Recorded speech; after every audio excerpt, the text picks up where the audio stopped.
Hey there, Wolfpack fans. We've got some positive news for you. We've got some good updates for you out of the portal.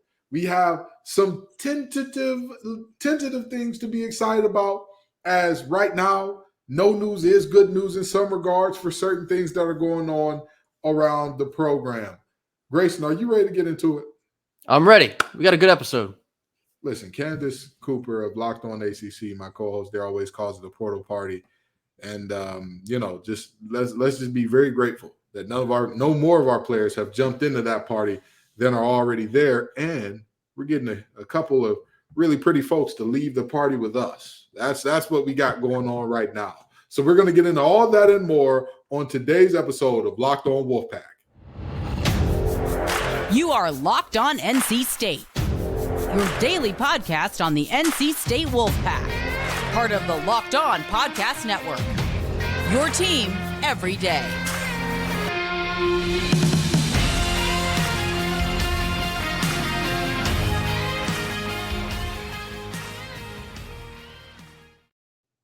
So we told y'all we were going to be sprucing up the joint a bit. We told you we were going to be doing more fun things with our slideshows and whatnot, and bringing in more tweets and whatnot. And we had a moment where, if you're scrolling on MJ Morris's page, it seems, and don't worry, today's episode is going to be all about MJs. We got MJ Morris. Now we're going to talk about MJ Rice later. It's just every MJ you could imagine except that bald guy with a gambling problem. Now, we had a moment where we were a little worried. We're a little worried there about MJ Morris, but it seems that all is good. It seems like that for now. This was a tweet from yesterday with a Wolfpack fan calling him the future that he retweeted. So it seems, for the moment at least, it seems that all is good. And let me tell you the importance of this, okay?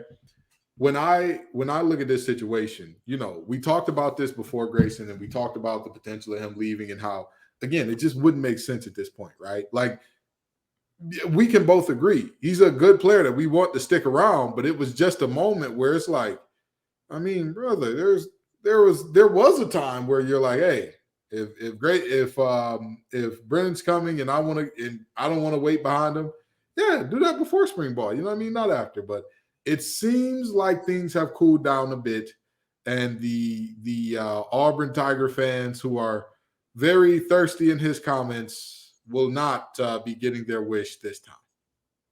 It's kind of funny to sit here and maybe try not to overanalyze every single thing we see, going on in the Twitter timeline. But since we last talked about it, it seems like only positive. And it's, again, we're probably reaching and trying to, make something out of nothing. But MJ being on Twitter and, retweeting these positive things from Wolfpack fans, diving into his mentions, showing the clip the tweet we just had, for those of you just listening to us. It was the clips of his highlights from the Virginia Tech game where he pulled us out of, there it is again, just pulled us out of the grave essentially and led us to victory there. And it was the MJ Morris coming out party. And it was so exciting to see a glimpse of the quarterback of the future, which he is. And that's exactly what this tweet says, which MJ clearly agrees with. And so do we. So it seems good. Again, you can't make something out of nothing here, but at the very least, regardless of QB1, QB2, the whole situation, it's undeniable that MJ is the quarterback of the future. He is the guy that we want leading this program for multiple years. And it could even be this year. You just never know. So you can't emphasize how important enough that he sees the Wolfpack fans embrace how important he is to the program. So I mean, it's still early, but the impact that he's shown he can make in a short amount of time, you can't replace that. And I look at this situation and I say to myself, the fact that, I hate to use this expression, but a lot of folks like to use the phrase, you don't know what you got till it's gone. And we didn't need for him to leave. Like, honestly, if somebody said one of these two players is going to leave, which one would you rather keep, MJ or Brendan? I mean, just from a logical who's going to be here longer standpoint, obviously you go MJ. But again, based on what I saw in that spring game, which was a very small sample size, but nonetheless, based on what I saw, I'm comfortable. I'm comfortable Yeah, keeping I him mean, for. it kind of goes back to, the first couple times we talked about this when Brennan was rumored to transferred in, and then he did end up transferring in. And I expressed that I was one of many who was hesitant about this move from the first place because of this potential situation where you don't want to run off your quarterback of the future. So as far as who wins the job, obviously we don't know yet. It's going to go through the summer into the fall, and we're going to have to sit around and wait. But while that happens, it's important to understand that Brennan is here, and we're going to have to find ways to utilize him while he is here, whether it's on the field, off the field in the huddle, because he knows the offense so well, with MJ potentially leading the program. It's so important that everyone is included, and they all know how important they are to the overall puzzle. And so again, there's just so much left to still figure out. And it's like I said, it's funny to sit here and kind of overanalyze things in April, but it's important. It's important nonetheless. Everything you see, sometimes it's not for nothing. And when there's potentially smoke, you hope there's not fire. So Grayson, we have a 19 episode minimum to hit. You understand? We don't make me break the fourth wall again. We got a lot of work to do here. We're going to overanalyze tweets. It's that time of the year, Grayson. It's that time of the year. We don't have that much to talk about. Baseball's wet in the bed against Wake Forest. We don't have that much going on to talk about at the moment. We did get the number one recruit in the nation in swimming, so that's nice. That's shout out to the coaches over there for doing that good thing. But we don't have that much to talk about, so we're going to analyze these tweets. We're going to analyze. But in the MJ episode today, again, we're things seem to be trending in a positive direction. And not to say that they were ever super negative. It was just, as I said before, very concerning that all of a sudden all these Auburn fans popped up. Like, it's like on a cartoon when like the protagonist walks into a dark room and then all of a sudden you see eyeballs pop up out of nowhere. You're like, what? Where did those come from? What's going on here? It was one of those moments for me where I'm looking at these Auburn Tiger folks, and it was a little concerning, but it seems like we're in good standing there. this is a super corny joke, but I'm going to go for it anyway. I don't want to have to go to war with their eagle, but I will if I have to when it comes to MJ Morris. Hey, listen, all I know is we're not going to take it as far as like poisoning any trees or anything like that. I know that was the thing that happened between Auburn and Alabama fans. I don't know who poisoned whose tree. I'm not going to pretend to be a tree aficionado or know what happened in that situation, but we're not going to go there. You know what I mean? I'm pretty sure that's a crime. Pretty sure that's you'll end up in jail. But with that being said, again, this is a moment that I'm looking at and I'm saying things seem to be on upswing.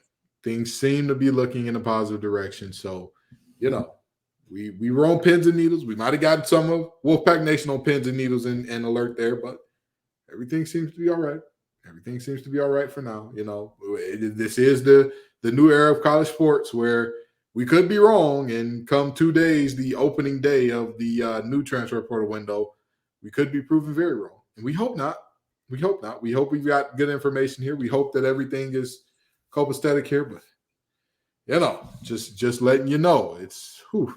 And I'm going to tell you this, the best teams, they have guys, the succession plan was in place. Like it literally was right there in place. It was supposed to be Devin Leary doing his thing, balling out for last year, maybe this year, and then going on to the NFL, and then MJ having a couple years sitting behind him, getting ready, being groomed to be the guy, goes and takes the thing over for the next 3. That's how great teams make it happen.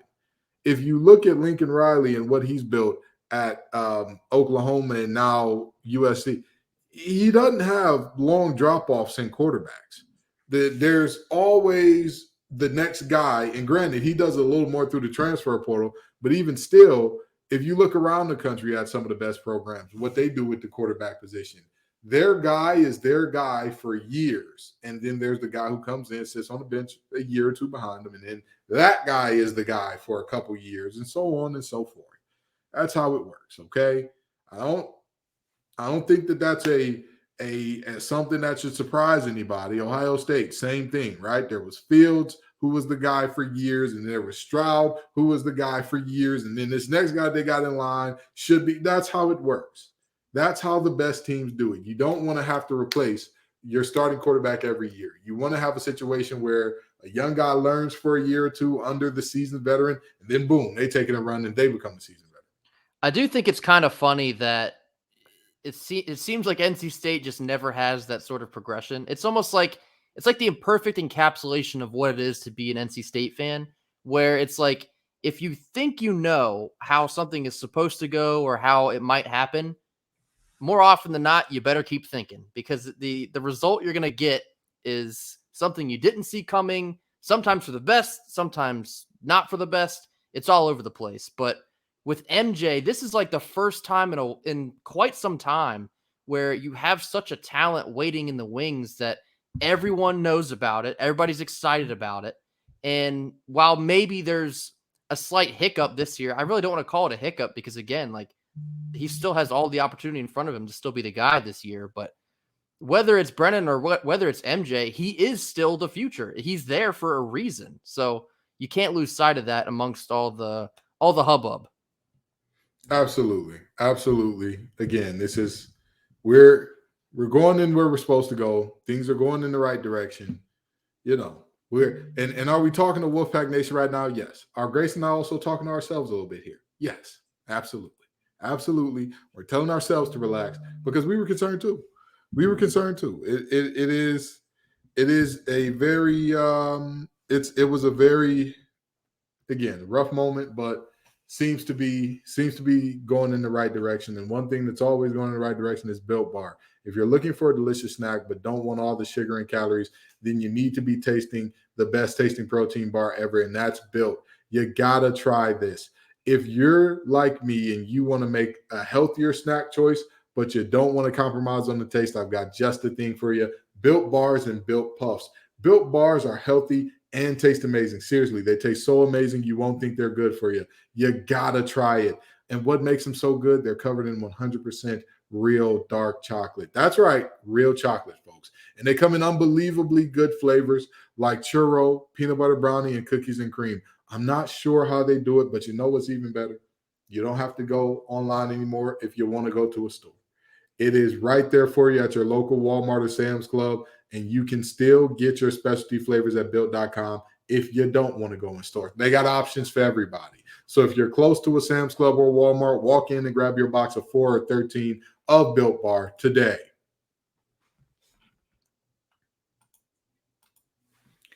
All righty, so Grayson, we go from one MJ on the field to another MJ on the court. MJ Rice, former Kansas guard, transferring. He's a local guy. I believe he's local, right? He's from Durham, yep. Durham, yeah, local guy from right down the street. Hey, I'm going to just say this. I know everybody hates it, right? But like as a native Detroiter, I'm like, wait, so everybody thinks that Raleigh and Durham are like the same thing? And it was like, yeah, they're very different, but people mention them together. And I was like, oh, okay, that's weird, but sure. Anyway, from right down the street, impact player. Tell me what you think with him coming to town. Oh yeah. So this came up just the other day. You know, I even mentioned MJ as a possibility. MJ Rice. I got to be specific now. I mentioned MJ Rice a couple episodes back when he first entered himself into the portal. But now, you know, the list is coming out where it's an extensive list of teams that are interested. NC State is on that list. Makes a lot of sense because he is a local kid.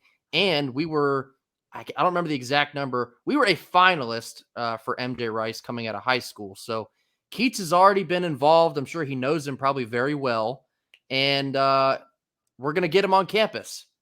He's coming to campus this Saturday. I saw a tweet that set us off on that. But MJ Rice, it's a big name to know. He's a former McDonald's All-American.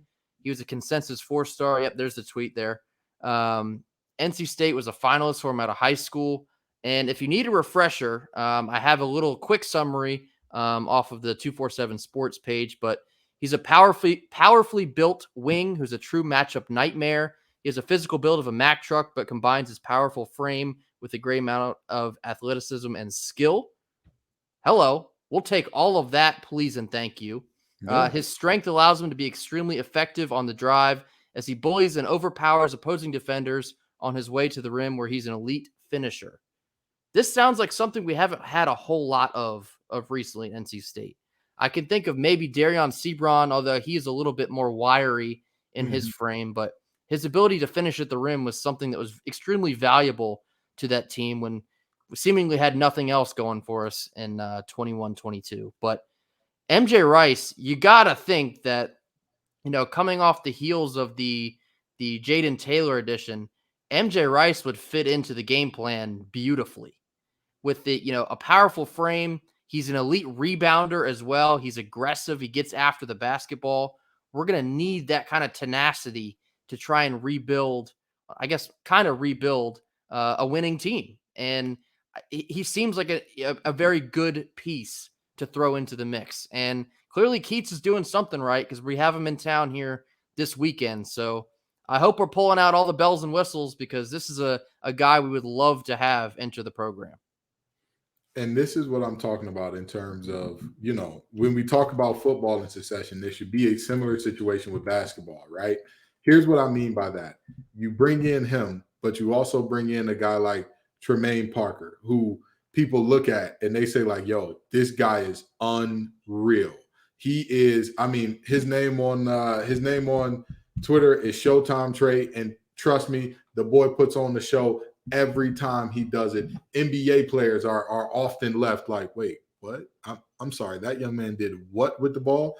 I'm saying all that to say this. Again, you're looking at a situation where you're going to have MJ Rice come in potentially and be a really good guy in terms of driving the ball, getting to the rim, finishing.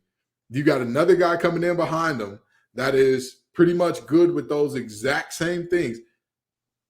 Are we catching the theme here? We're bringing in some forwards who can shoot the blood out the ball. This is what I'm looking at in terms of like, we're building out a really good team that Keats can do something special with.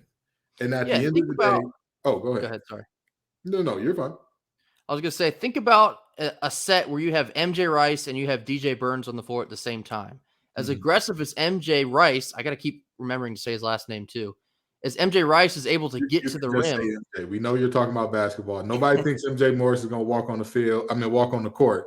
Now, if we were talking baseball, that'd be slightly different. If we were talking baseball, MJ Morris is a former baseball player. But we're talking basketball, we know you're talking MJ Rice. Yeah, with the athleticism that MJ Rice possesses and able to get to the rim and finish at the rim, but in the times where he can't quite finish at the rim, you got DJ Burns in the paint to clean it up. Mm-hmm. That sounds delicious. That sounds like a lot of offensive boards, a lot of extra points that we maybe haven't been able to capitalize on years past. And then, again, you still have a guy like Casey Morcell waiting to snipe in the corner. You got Jaden Taylor coming into the mix. He can score the basketball. A lot of pieces, I think, would benefit with the addition of MJ Rice. And don't forget, if a team is going, really big to quote unquote clog up the paint for DJ Burns, you can put Mahorcic out there as well to say like, all right, well, y'all can go big, we can go bigger. This is an asterisk, assuming Mahorcic is able to come back. But yes. Right. Of course. Assuming he's able to come back, which he should be, but should be in the NCAA and NC State never really, but that isn't in the recipe. But that's just how it works out sometimes. It's tough. Anyway, with that being said, I think again, we've seen before, our coaches have not always gotten the first player out of the portal, haven't always made splashes immediately out of the portal, but when they do, they get some impactful players. It's some players that are going to do something special. I remember when Casey Morcell touchdown, everybody, do we really want a guy that he can't shoot threes? Great. I mean, yeah, he can defend a little bit, but he can't shoot threes. He doesn't have an offensive bag. Now look, 40% three-point shooter that loves to take on other teams' best guard. And he's not timid about shooting the ball, which we have seen from other three-point specialists here, which was very disheartening. Not going to say any names, but yeah, that's we're looking at a good thing there. So all in all, we're in good shape with MJ Rice here. We're in good shape. receiving that mutual interest back from MJ Rice is like a perfect transition to what we were just talking about in the last episode, with people getting a little bit restless and missing out on the first couple players that had interest back. And Damian Dunn, who was a guard from Temple, he wound up at Houston. I mentioned last episode Dontrez Styles from UNC. He's taking his talents over to Georgetown. And then a 7'1" center from Marshall, that was Micah Hanlogton. I think that's how you say it. He announced that he would be taking a visit here to NC State, but then committed to Florida before that took place. And then, boom, the next day, a big name, MJ Rice, is coming to campus to check us out on Saturday. Prime example. There's so much talent just floating in the portal that Keats and the crew is still working on. So don't be discouraged, because there's a lot of exciting opportunity still floating around out there. I believe the number is something like 1 in 5 Division I basketball players. 20%. There's talent.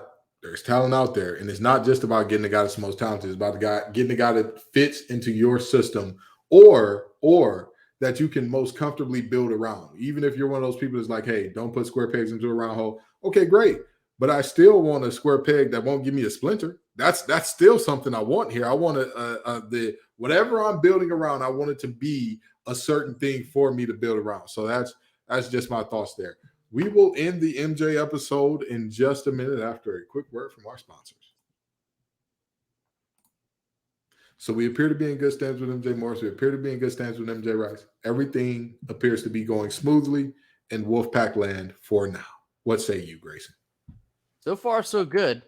This last segment, we're going to be talking about some NC State baseball. Do we have an MJ on the roster? Might have to take a quick peek. I do not believe we have an MJ on the roster in terms of baseball. I don't believe so. But yeah, as far as baseball goes, just recapping last weekend, we only wound up with a doubleheader at Wake Forest due to some very poor weather. Unfortunately, we dropped both of those at our own hand, it seemed. Just more of the same that's kind of plagued this year in defensive errors. It's so interesting. Sorry, didn't mean to cut you off, but it's so interesting to say we dropped those two, seeing as how many fielding errors we've had this year. Correct. The phrase "drop those two." Wow. Quality pun right there. Quality pun by my man Grayson Boone. Proceed. Yeah, so it's been a little bit more of the same. The same kind of issues are still nagging at us. The inconsistent defense at horrible times to commit errors like we saw in not just the first, but both of the Wake Forest games. And 2 games where we really competed well because of how elite the Wake Forest pitching staff is. We were able to make them labor, make them make mistakes. We took the lead off of their ace, Rhett Lauder. There's a big home run by Chase Nixon. And I really thought we were going to be able to pull away with that, but just couldn't escape and get out of our own way, unfortunately. But with that being said, we got a whole lot of opportunity coming up in front of us. We're kind of transitioning into the weaker, I guess, back half of our ACC schedule. We have Florida State coming into town this weekend. We have Clemson coming to town the weekend after this weekend. Both of those teams are in the basement of the Atlantic Division. So these are 2 series that we need to either win 2 out of 3 or sweep them. And anything less than accomplishing that, I think, is a massive failure, because at this point, both of these series they have the feel of do or die. And the struggles we've had against the higher level teams in the Wake Forests and the Miamis and the Virginias, that's going to hurt us if we're not able to capitalize when we play against teams like Clemson and Florida State. And Kenton, if you could throw the slide back up real quick. I see Avent has decided to switch up the pitching rotation a little bit for this weekend. It could be something. It could be nothing. Again, not sure if I'm making many inferences out of thin air here, but Dom Fritton, our freshman, arguably the best pitcher we've had so far in the regular season. He's been our Sunday guy, is now being moved up to the Friday night start, more or less the marquee matchup on Friday night. So does this mean Avent is shuffling around the starting rotation?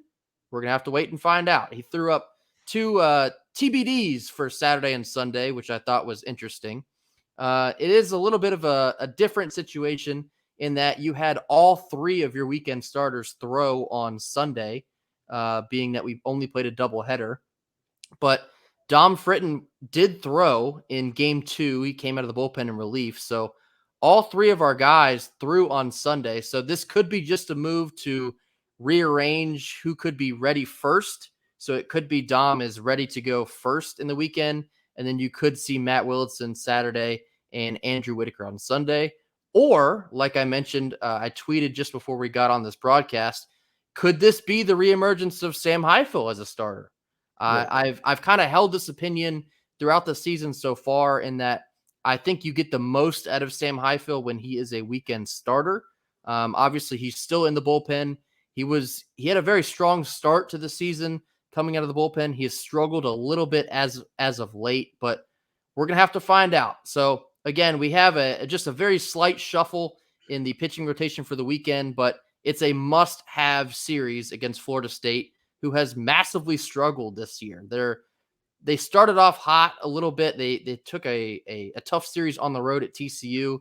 Since then, they haven't done much of anything. So this is a series that NC State absolutely has to capitalize on by either, like I said, winning 2 out of 3 or sweeping. Anything less than that is frankly unacceptable at this point in the year because every win from here on out is enormous when it comes to finishing in the ACC standings. Absolutely. Absolutely. Couldn't have said it better myself, and I'm going to let you have that as the last word there. Wolfpack Nation, thank y'all so very much for coming out. We hope that all is well with the MJs. We're hoping that, both of them are on campus for a couple of years going forward. We'll see. We'll see. Everything seems good right now, but we'll see. Thank y'all so very much for coming out. We appreciate you every single time. Peace and love, y'all. And as always, go Pack. Go Pack. You are Locked On NC State, your daily podcast on the NC State Wolfpack, part of the Locked On Podcast Network, your team every day.